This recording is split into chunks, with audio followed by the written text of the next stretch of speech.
I'm just acting CHICALLYWOOD.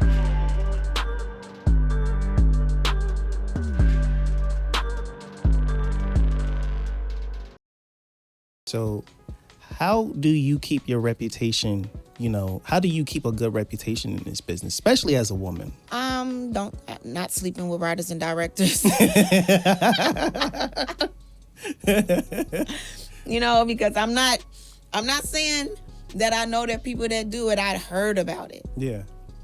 I don't sleep with people for roles. I just keep it professional at all times. Minimize gossip. Mm-hmm. Keep it strictly business. Yeah. Get on the set. I get hired for a role. I'm there to work, and that's it. Mm-hmm. Anything else, we have fun or whatever. My thing is not to be on nobody's set being messy.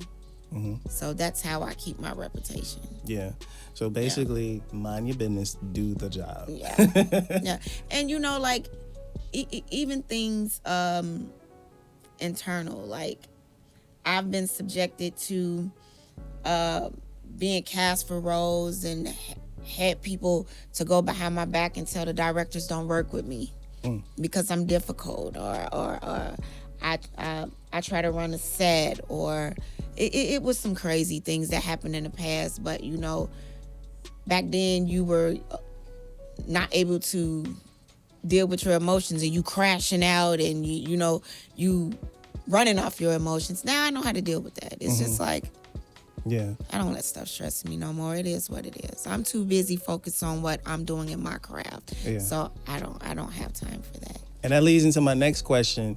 How do you detox in a sense of, we always trying to figure it out, but we humans, life is life. And how do you kind of sit down and reset when like the day is getting stressful? That shoot day didn't go well. What is your method to be able to just say, okay, how do you get your peace? Comedy. Okay. That's my outlook on everything, comedy.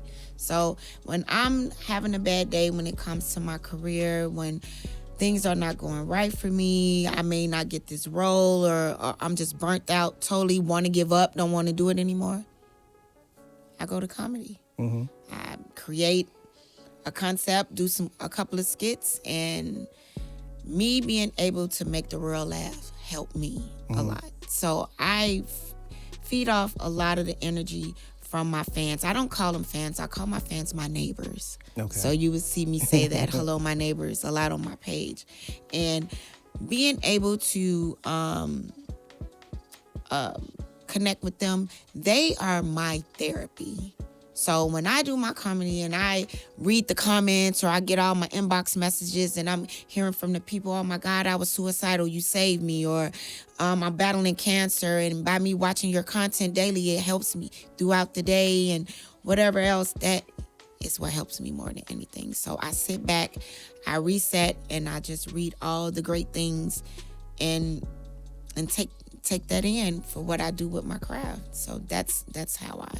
That's kind of like me with music. I sit and create music or produce something, or, I got a song. Yeah. Uh-oh, tell me about it. You never heard my song? What? Put me on game. It's on Apple Music, Spotify. What? Put us on. Talk to me about it. Well, I actually wrote my song over COVID. Okay. I wrote it. I started writing it in the end of 2019, and I finalized it in 2020 when I finished all my lyrics. I got a beat from this guy overseas who's in the UK. His name is True Hippie. Okay. I thought I bought it. I think I licensed it. I don't remember, but I know.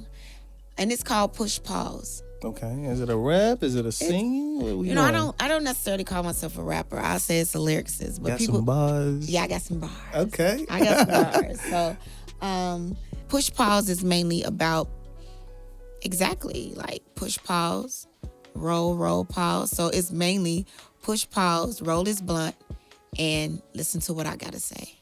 That's just pretty much it is. That's what it is. Okay. So, and it's personal. Yeah. So if you listen to the lyrics, it's personal. So that goes like back to the original question, as far as like where do you get your inspiration from? So you pull from your life. You pull from. I'm not an artist, a music artist. It was just something I wanted to do. But you're a writer, you're a creator, though. Yeah, So, yeah. So I just said to myself, like, man, I'm doing everything else. I want to make a song. Okay. And I did it. Yeah. And you know what's so crazy? I don't even promote it. And I need to. Yeah. But I don't. But it's a dope ass song. And what's the name of it one more time? It's called Push Pause. Okay. Yeah. We're gonna get Kendrick on a remix or something. What you mean? You want to remix my song? Okay, you want me on it? Okay. Yeah, we can do it. Because I heard a couple of people told me, they was like, man, you need to remix that and like do a do-over or whatever. I kind of want to. But I'm not an artist like that. But I do have a new beat that I'm about to write to. Because shout out to Mella Famous. He the one that told me, like, man, this is a dope song. He I don't know anything about music, but he did it in this recording studio. He, did the music for me and whatever. I gave him the beat that I bought. Yeah. He remastered it and did what he had to do. I did my lyrics, and he was like, man, you need to do a whole album. Nice. I was like, what? He was like, yeah. He was like, you got it. But I look at myself like I'm 52. Like, get out of here. You're 52? Yeah, I'm 52 years old. Like, what the hell? I'm out here rapping, and then somebody tell me, don't put age. Look, I was just about to say, when it comes to creating, there's no age to it. The only time you don't create is when you're dead. Because at the end of the day, as long as you're alive, I mean, and I hate to say this, like, us as our culture, we're the only ones that kind of do that to ourselves, like, especially like even in the hip hop world, where it's like, we look at it like, oh, you too old to do this, you too old to do that, and you listen to all these people that's doing country or whatever, they still, I mean, hanging on by a thread, man, because they understand it. But so I think we need to really embrace the fact that age is subjective. Yes, it is. It's just subjective because, I mean, granted, to be honest, I don't think I've ever heard anybody actually retire from music per se. I don't even think that's a thing. They don't. They just die. And, and their family just collect the royalties. Yeah, so it's like, it's in your DNA, especially if you're a creator. Because, you get people that kind of quasi-retire because maybe some circumstances happen, but they still want to create, So let me ask you this. So Chicago is a theater city. Do you do a lot of plays? I have written, direct, and produced 3 stage plays on my own. Yeah. 2010, 11, and 12. What was the name of this? My first play was called Sugar Daddy. The second one was called Grown Before My Time. And the third one was called A Double Life. Yeah, yeah. And I'm actually going to do Sugar Daddy again. How do you like the plays versus film?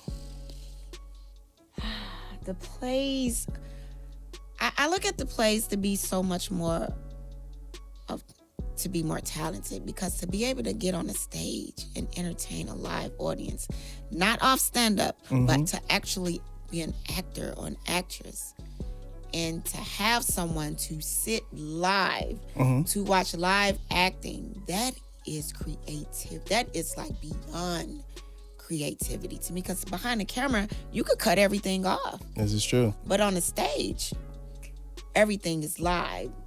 You just go. I need you to say that one more time. Say it in the mic again. Everything is what? Everything is live, and you just go. Like, it's a totally different, it's a whole different world, because I've done stage, as an actress, and it is like an adrenaline rush. I've heard this before. So another actor said the same thing. Oh my God, because I was the lead character for this stage play called Boy. Shout out to Sharon Ware. And she cast me as the lead actress in this play. And when the play first started off, I had to do this monologue. There go the monologue talk again. And then when the curtains opened or the lights came up, and the first thing I see, you can see all them people. But the way I was taught by my acting coach is not to look in the audience, to look straight to the back. And the butterflies, like I say, your heart pumping, everything is, but once the words start coming out, it's over. I'm just acting CHICALLYWOOD.